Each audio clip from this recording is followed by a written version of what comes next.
যুক্তরাষ্ট্রের নিউ ইয়র্কে প্রথমবারের মতো অনুষ্ঠিত হয়েছে বাংলাদেশ ডে প্যারেড। স্থানীয় সময় রোববার বাংলাদেশি অধ্যুষিত জ্যাকসন হাইটসের 18টি সড়ক জুড়ে বর্ণাঢ্য এই প্যারেডে উপস্থিত ছিলেন চিত্রনায়িকা মৌসুমী।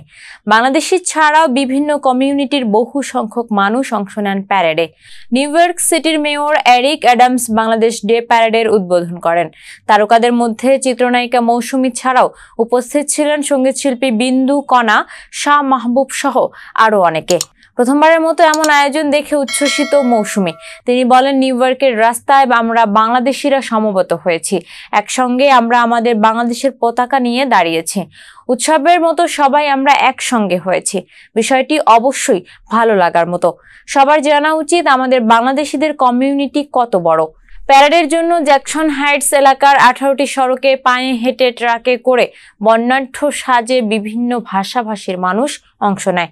প্যারেডটি 69 স্ট্রিট থেকে শুরু হয়ে 37 অ্যাভিনিউ দিয়ে 87 স্ট্রিটে গিয়ে শেষ হয়।